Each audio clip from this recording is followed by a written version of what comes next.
سب سے پہلے سبسکرائب کریں اور بیل آئیکن دبانا نہ بھولیں۔ Thank you for watching.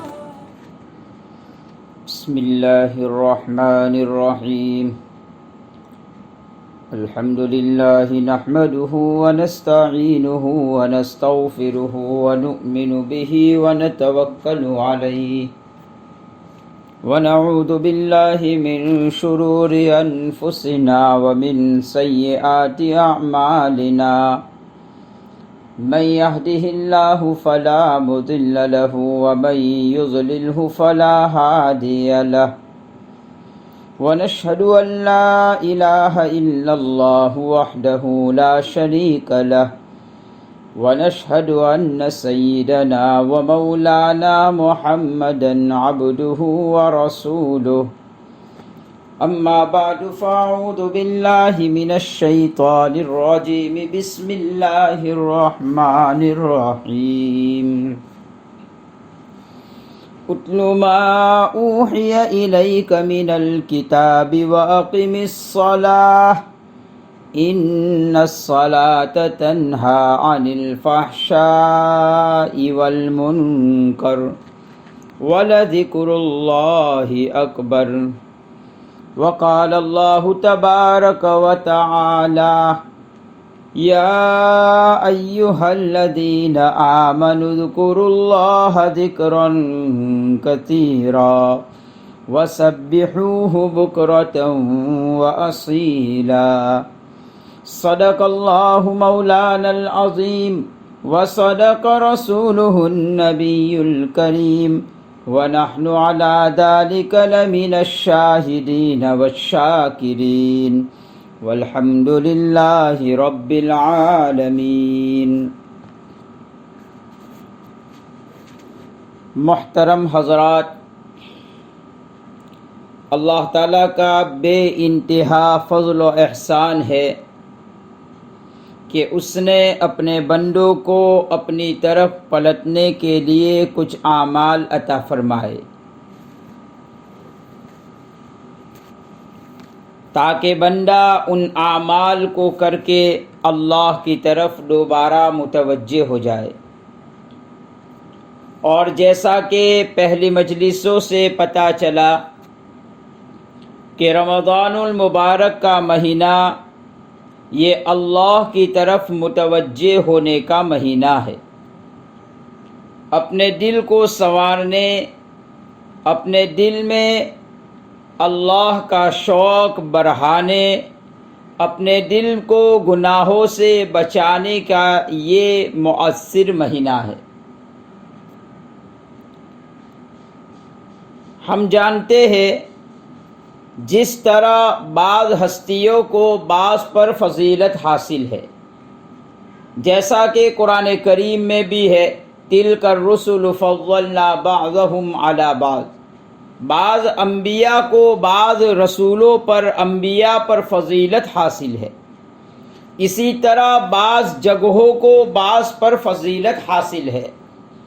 یہی وجہ ہے مکۃ المکرمہ میں نماز پڑھنے کا ثواب اور ہے، مدینہ پاک میں نماز پڑھنے کا ثواب اور ہے، اور بیت المقدس میں نماز پڑھنے کا ثواب اور ہے، اور محلے کی جامع مسجد میں نماز پڑھنے کا ثواب اور ہے۔ اسی طرح بعض مہینے کو بعض پر فضیلت حاصل ہے۔ یہ مسئلہ مسلم ہے، رمضان المبارک کا مقدس مہینہ اللہ کے یہاں سب سے زیادہ احترام والا مہینہ ہے، اس لیے کہ اس مہینے میں اللہ کی جانب سے رحمتیں متوجہ ہوتی ہے۔ جیسے گزشتہ مجلسوں میں نے ایک حدیث ذکر کی تھی کہ اس مہینے میں اللہ جنت کے سارے دروازے کھول دیتے ہیں اور جہنم کے دروازے بند کر دیتے ہیں۔ یہاں ایک بات میں آپ کو سمجھاتا چلوں، جنت کے دروازے کھل جانے کا معنی اور مطلب کیا ہے، اور جہنم کے دروازے بند ہو جانے کا معنی اور مطلب کیا ہے؟ علماء نے اس حدیث کی تشریح میں لکھا ہے جو آدمی خیر کے اعمال کر کے جنت کمانا چاہتا ہے اس کے لیے جنت آسان کر دی جاتی ہے۔ یہ معنی ہرگز نہیں، اس حدیث کا یہ معنی ہرگز نہیں کہ ایک آدمی رمضان میں مر گیا اور چونکہ جہنم کا دروازہ بند ہے تو اس کے جیسے تیسے اعمال ہو پھر بھی وہ جنت میں چلا جائے، یہ بات ہرگز نہیں، حدیث کا یہ منشا نہیں۔ اس کی مثال یوں سمجھو، آپ اپنے کسی عزیز یا اپنے دوست کو یہ کہے آپ جب بھی ہمارے پاس آئے آپ کے لیے دروازے کھلے ہیں، آپ کے لیے ہر وقت دروازہ کھلا ہوا ہے۔ ظاہری بات ہے ہر وقت دروازہ کھلا ہوا نہیں ہوتا ہے، رات کے وقت دروازے بند کر دیے جاتے ہیں، کبھی کام کاج کی وجہ سے دروازے بند کر دیے جاتے ہیں۔ یہ جملہ کہنے کا مقصد یہ نہیں ہوتا ہے کہ آپ کے لیے ہمیشہ دروازے کھلے رہیں گے، یہ ایک محاورہ بولا جاتا ہے۔ ہاں لیکن اس محاورے کا مطلب یہ ہوتا ہے آپ جب بھی آئیں گے آپ کے لیے آنا آسان ہے، دروازے آپ کے لیے کھول دیے جائیں گے۔ بالکل اسی طرح اللہ کی جانب سے ایک منادی اعلان کرتا ہے، اے ایمان والو تمہارے لیے اللہ نے جنت کے دروازے کھول دیے ہیں، اور اے ایمان والو اللہ نے تمہارے لیے جہنم کے دروازے بند کر دیے ہیں، اور اے ایمان والو اللہ نے تمہارے لیے گمراہ کرنے والے شیاطین کو جکڑ دیا ہے۔ لہذا جو آدمی نیکیاں کر کے اللہ کے پاس آنا چاہتا ہے، اپنا تعلق اللہ سے مضبوط کرنا چاہتا ہے، تو اس کے لیے یہ نادر تحفہ ہے اس ماہ مبارک کی شکل میں، اسے غنیمت جان لو۔ یہ ہے مطلب حدیث پاک کا۔ اسی لیے ہر روز صبح ایک فرشتہ اعلان کرتا ہے، اے خیر کے چاہنے والے آگے بڑھ جا، نیک اعمال کر لے، اور برائی کرنے والے، گناہ کرنے والے پیچھے ہٹ جا۔ یہ گناہ کا مہینہ نہیں ہے، یہ خیر کمانے کا ذریعہ ہے۔ محترم حضرات، نبی اکرم صلی اللہ علیہ وسلم نے اس مہینے کے بہت سے فضائل بیان فرمائے اور اعمال کی تاکید فرمائی۔ 4 اعمال کے متعلق نبی اکرم صلی اللہ علیہ وسلم نے بڑی تاکید فرمائی کہ اسے کثرت سے کیا کرو۔ جتنے بھی اعمال ہو آپ اس کو کرتے رہو، جو بھی ان 4 کے علاوہ بھی آپ سے جو کچھ ہو رہا ہے وہ تو کرتے ہی رہو، بلکہ اللہ پاک نے اعمال کی قدر و قیمت بھی بڑھا دی۔ ایک فرض کو 70 فرضوں کے برابر کر دیا جاتا ہے، ایک نفل کو فرض کے برابر کر دیا جاتا ہے، نفلی صدقہ کو زکوٰۃ جو کہ فرض ہے اس کے برابر کر دیا جاتا ہے، نفلی نماز کو فرض نماز کے برابر کر دیا جاتا ہے۔ تو اللہ نے اعمال کی قدر و قیمت بھی بڑھا دی اس ماہ مبارک میں۔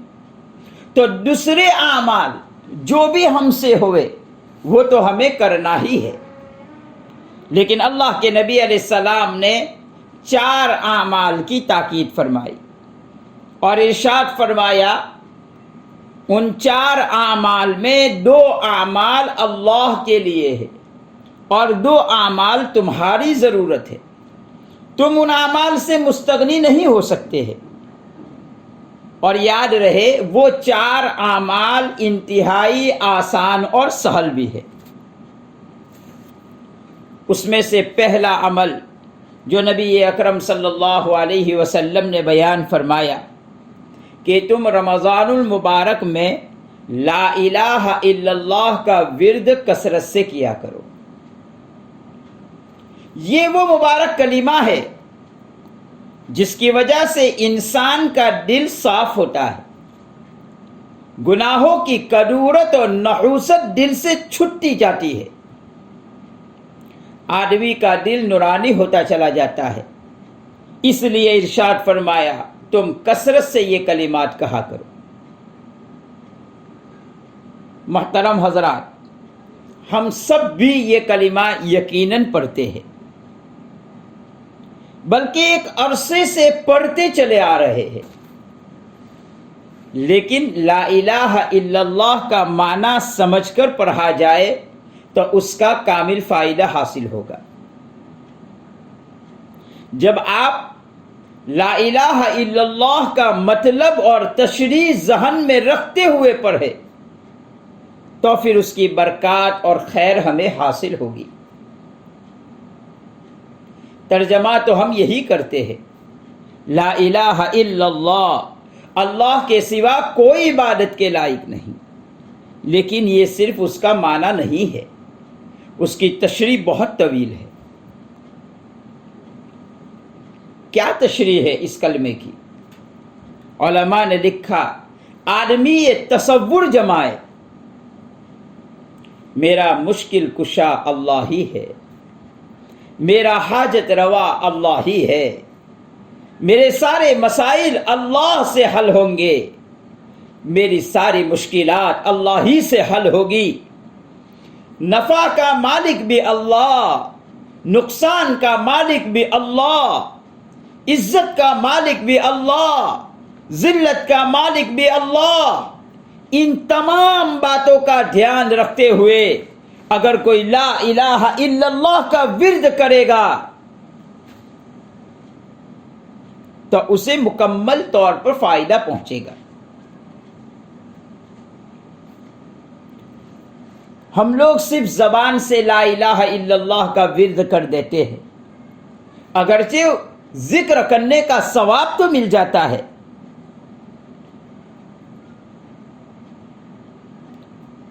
لیکن اس سے ہمارا مسئلہ حل نہیں ہوگا۔ یہ وہ معظم کلمہ ہے جس کی وجہ سے مشرکین اور نبی پاک صلی اللہ علیہ وسلم کے درمیان جنگ چھڑ گئی، اس لیے کہ مشرکین مکہ کیسے بھی تھے لیکن نبی اکرم صلی اللہ علیہ وسلم کے مداح تھے، آپ کو صادق اور امین کہہ کر پکارتے تھے، ہمیشہ نبی اکرم صلی اللہ علیہ وسلم کے گن گایا کرتے تھے۔ یہ آپ صلی اللہ علیہ وسلم کی خوبی کا اعتراف کرنے والے لوگ تھے۔ نبی اکرم صلی اللہ علیہ وسلم نے 40 سال کا طویل زمانہ ان میں گزارا تھا۔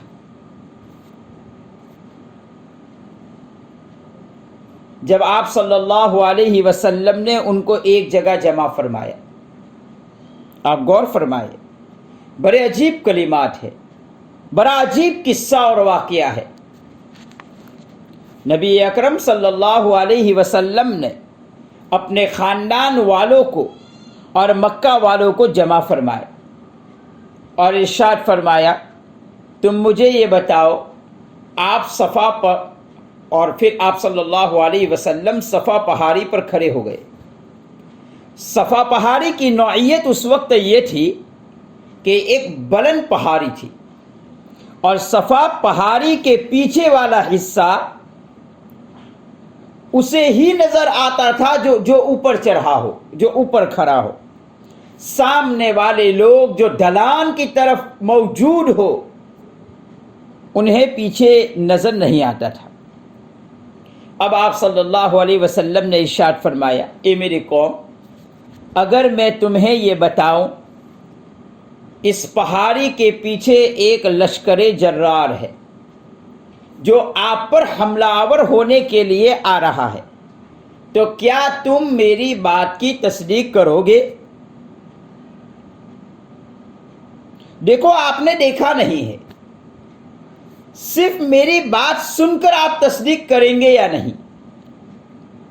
تو تمام نے بیک زبان ہو کر کہا جی ہاں، ہم تصدیق کریں گے، اس لیے کہ ہم نے تو بارہا آپ کو آزمایا ہے، کبھی بھی ہم نے آپ کو جھوٹا نہیں پایا، ہم نے ہمیشہ آپ کو صادق ہی پایا ہے۔ تو ہمیں پہاڑی کے پیچھے کچھ بھی نظر نہیں آ رہا ہے، لیکن آپ کہہ رہے ہیں تو ہم یقین کر لیں گے کہ لشکر ہے۔ نبی پاک صلی اللہ علیہ وسلم نے ارشاد فرمایا، جب تم بن دیکھے میری بات کی تصدیق کرتے ہو تو یہ بات بھی تم بن دیکھے مان جاؤ کہ لا الہ الا اللہ کا عقیدہ قائم کر لو۔ آپ لا الہ الا اللہ کہہ دو، کامیاب ہو جاؤ گے۔ قولوا لا الہ الا اللہ تفلحون۔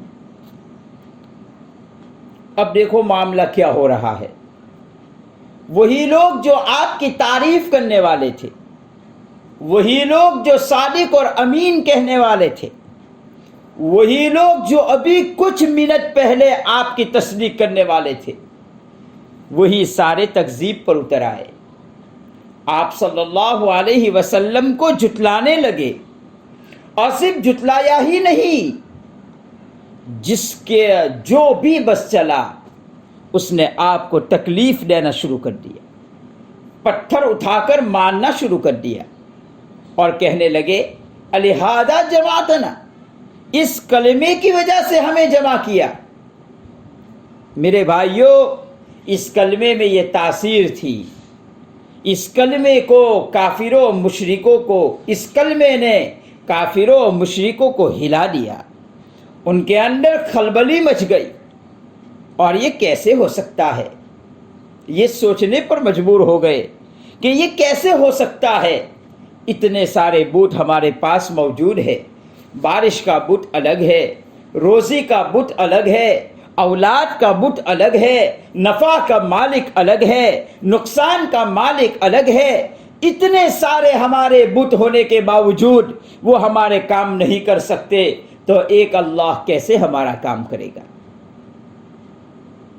نبی اکرم صلی اللہ علیہ وسلم نے یہی عقیدہ انہیں سمجھایا، یہی کلمہ انہیں پڑھایا، لا الہ الا اللہ، اسی میں تمہاری کامیابی ہے۔ تو اس مفہوم کو سمجھتے ہوئے آپ لا الہ الا اللہ کا ورد کیجئے، پھر یہ کلمہ دل کی صفائی کا ذریعہ بنے گا، پھر اس کے انوار اور برکات نظر آئیں گے۔ تو رمضان المبارک میں نبی اکرم صلی اللہ علیہ وسلم نے اس کلمے کا ورد کثرت سے کرنے کو بتلایا۔ ایک اور حدیث جو بہت مشہور ہے، آپ نے بھی غالباً سنی ہوگی، نبی اکرم صلی اللہ علیہ وسلم نے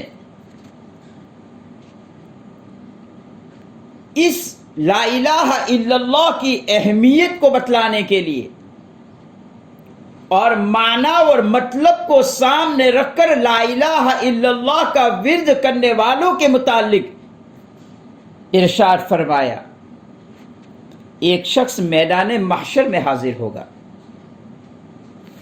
اس کے پاس گناہوں کے بڑے بڑے انبار ہوں گے، 99 گناہوں کے رجسٹر ہوں گے جس میں گناہ درج ہوں گے۔ اللہ تعالیٰ اسے پوچھیں گے، اے میرے بندے تیرے لیے کوئی عذر ہے؟ بندہ کہے گا، اللہ میرے پاس کوئی عذر نہیں ہے، میرے لیے جہنم کا فیصلہ ہی ہو گیا ہے، لہذا اے اللہ آپ کر دیجئے، میرے لیے جہنم کا فیصلہ فرما دیجئے، میں شرمسار ضرور ہوں لیکن اب یہ کام آنے والی چیز نہیں۔ اللہ تعالیٰ جاننے کے باوجود فرمائیں گے، پوچھیں گے، کیا فرشتوں نے تو کوئی غلط نہیں لکھ دیا؟ بندہ کہے گا، نہیں یا اللہ فرشتوں نے غلط نہیں لکھا۔ اللہ تعالیٰ پھر پوچھیں گے، کیا تیرے اعضاء نے تو تیرے خلاف کوئی غلط شہادت تو نہیں دے دی؟ کہے گا نہیں، جو اعضاء نے گواہی دی وہ بھی میں نے کیا ہے، اور جو فرشتوں نے لکھا ہے وہ بھی میں نے کیا ہے۔ اللہ تعالیٰ ارشاد فرمائیں گے آج عدل و انصاف کا دن ہے، میں انصاف سے فیصلہ کروں گا، تیری ایک نیکی میرے پاس موجود ہے، تیرا ایک ورد میرے پاس موجود ہے، اور وہ ہے لا الہ الا اللہ کا پڑھا ہوا کلمہ میرے پاس موجود ہے۔ اللہ تعالیٰ ارشاد فرمائیں گے وہ لا الہ الا اللہ سامنے لایا جائے گا، چھوٹی سی پرچی پر وہ لکھا ہوا ہوگا، اللہ تعالیٰ اسے دیں گے اور کہیں گے میزان کروا لو، چنانچہ وہ چلا جائے گا، پہلے کہے گا یا اللہ میرے ساتھ مذاق والا معاملہ، میرے لیے تو جہنم مقدر ہو چکی ہے، میرے لیے تو جہنم واجب ہو چکی ہے، اس پرچی کا کیا وزن ہوگا اور کیا حساب 99 دفاتر کے سامنے ہوں گے۔ اللہ تعالیٰ فرمائیں گے میزان میں ترازو کروا لو تو صحیح، چنانچہ وہ آدمی لے جائے گا، ایک اس پرزے کو ایک پلے پر جب رکھے گا اور دوسرے پلے میں گناہوں کے دفاتر ہے، آپ صلی اللہ علیہ وسلم کا پاکیزہ ارشاد ہے فطارت تلک السجلات، وہ 99 دفتر ایک دم سے ہوا میں اڑ جائیں گے، یہ کلمہ اتنا بھاری پڑ جائے گا۔ میرے بھائیو، اس تصور کے ساتھ ہم لا الہ الا اللہ کو پڑھیں گے تو یہ ضرب لگانا آدمی کے دل کو صاف کر دیتا ہے، دل کو پاک کر دیتا ہے، یہ ورد پھر دل کو نورانی بناتا ہے۔ آپ صلی اللہ علیہ وسلم نے فرمایا تم کثرت سے لا الہ الا اللہ پڑھا کرو، اللہ کا ذکر بہت بڑی چیز ہے، اسی لیے فرمایا افضل الذکر لا الہ الا اللہ، سب سے افضل ذکر لا الہ الا اللہ کا ذکر ہے۔ اسے افضل کیوں کہا؟ علماء نے لکھا ہے یہ وہ کلمہ ہے جو دل سے غیر کی محبت کو نکالتا ہے، مال کی محبت کو نکالتا ہے، دنیا کی محبت کو نکالتا ہے، اور دل میں اللہ کی محبت کو بھرتا ہے، آخرت کا شوق دل میں بھرتا ہے، جنت کا شوق دل میں بھرتا ہے۔ اس لیے یہ کلمہ بہت ہی مبارک اور افضل ذکر ہے۔ ایک بات یہ بھی بتاتا چلو، دیکھو بہت سے لوگ پورا دن صبح سے لے کر شام تک ہاتھ میں تسبیح لے کر گھومتے رہتے ہیں اور اللہ کا ذکر کرتے رہتے ہیں، میں انکار نہیں کرتا، کرنا چاہیے، لیکن انہیں فرائض اور واجبات کا اہتمام نہیں ہوتا، گناہوں سے بچنے کا داعیہ پیدا نہیں ہوتا، تو پھر یہ پورا دن ذکر کرنا اس کو فائدہ نہیں دے گا۔ اللہ کا ذکر فائدہ اسی وقت دے گا جبکہ وہ فرائض اور واجبات کو بھی پورا کر رہا ہو۔ ایک آدمی ہاتھ میں تسبیح لیے ذکر کر رہا ہو اور گناہ بھی کرتا جا رہا ہے، چل رہا ہے، بد نظری کر رہا ہے، چل رہا ہے، جھوٹ بول رہا ہے، چل رہا ہے اور کسی کو تکلیف پہنچا رہا ہے، تو اس کا یہ ذکر کرنا اسے فائدہ نہیں دے گا۔ اس لیے ہمیں اس بات کی طرف بھی توجہ کرنے کی ضرورت ہے۔ تو بہرحال نبی اکرم صلی اللہ علیہ وسلم نے رمضان المبارک میں 4 اعمال کو کثرت سے کرنے کا حکم فرمایا، اس میں سے پہلا کام اور پہلا عمل کثرت سے لا الہ الا اللہ کا ورد کرو۔ لیکن جو تشریح میں نے آپ کے سامنے پیش کی اس کا لحاظ کرتے ہوئے اگر ہم لا الہ الا اللہ کا ورد کریں گے تو یہ ہمیں ضرور فائدہ دے گا۔ اللہ پاک ہمیں اس کلمے کا ورد کثرت سے کرنے کی توفیق عطا فرمائے۔ اللہ عمل کی توفیق مجھے بھی عطا فرمائے، آپ سبھی حضرات کو عطا فرمائے۔ وآخر دعوانا ان الحمد للہ رب العالمین۔